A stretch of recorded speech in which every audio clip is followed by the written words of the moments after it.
This is Valley News Live at noon.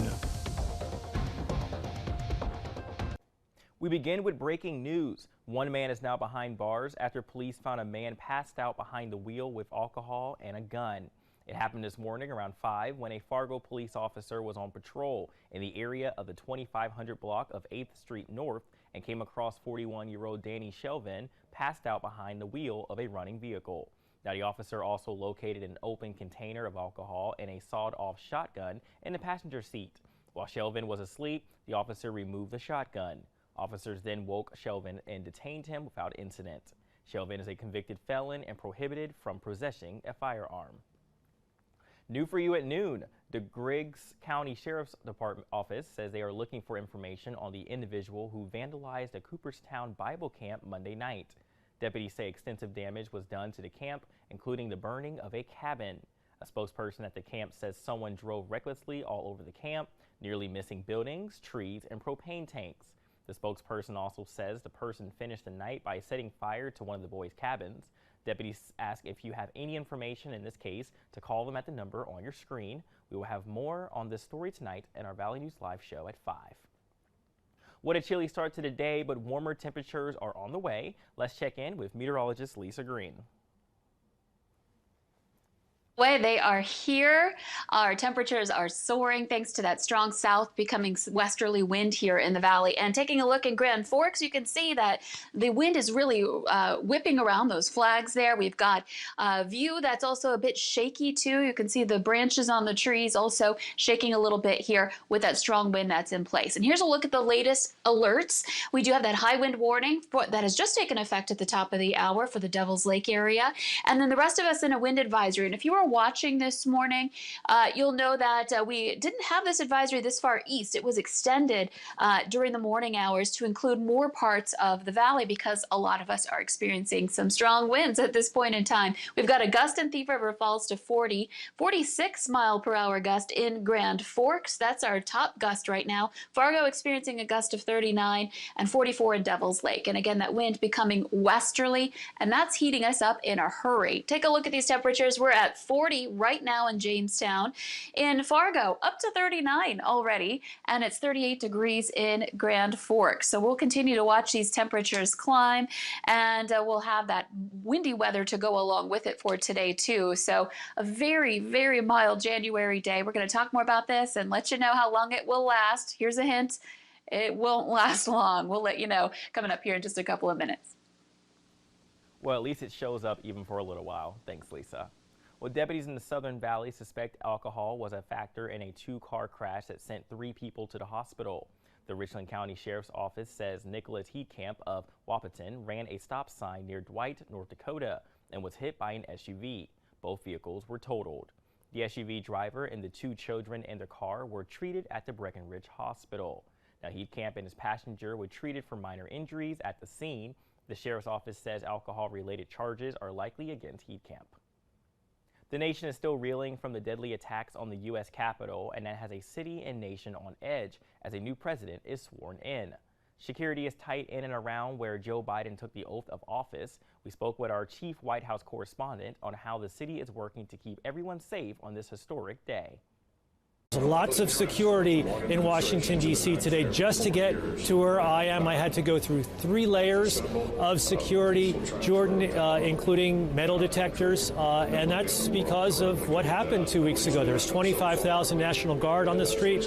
That's augmented by Capitol Police, D.C. Police, Secret Service. So this city really is very secure. It's like a fortress.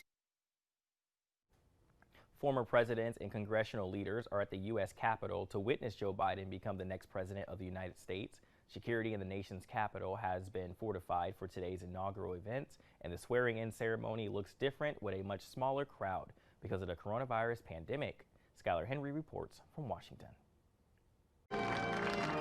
President-elect Joe Biden arrived at the U.S. Capitol, ready to take the oath, which will make him the 46th president of the United States.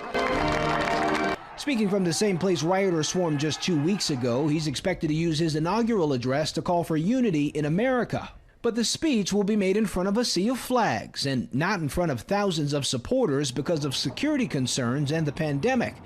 Tackling the coronavirus will be one of the new president's top priorities. History will be made when Kamala Harris raises her hand to take the oath of office, becoming the first woman and person of color to serve as vice president. President Trump made an early morning departure from the White House. I just want to say goodbye, but hopefully it's not a long-term goodbye. At a farewell ceremony at Joint Base Andrews, he did not acknowledge the new president by name, while promising to be back soon. I will be watching, I will be listening, and I will tell you that the future of this country has never been better.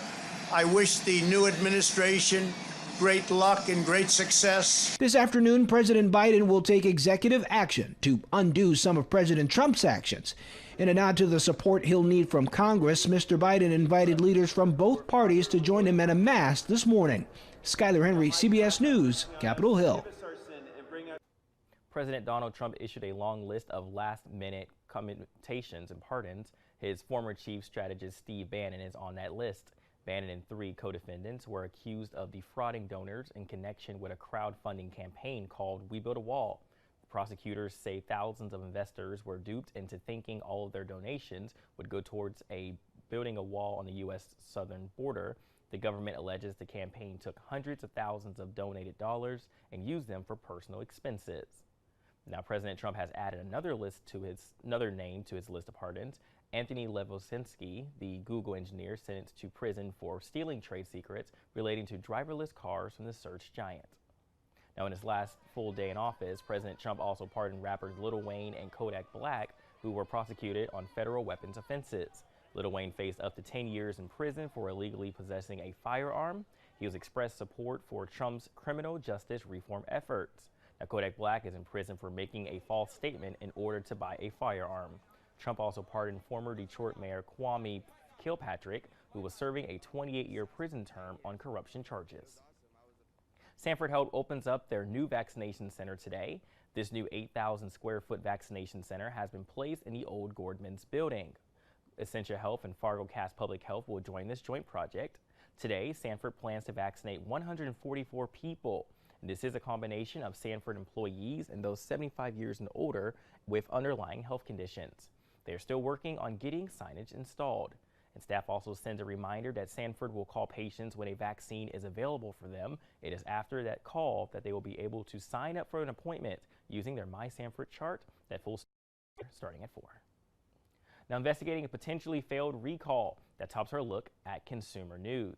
U.S. safety regulators are looking into a complaint that a Ford pickup truck recall didn't fix the problem. The National Highway Traffic Safety Administration says it has 11 complaints that a recall of power tailgates on 300,000 Super Duty pickups failed to resolve the issue.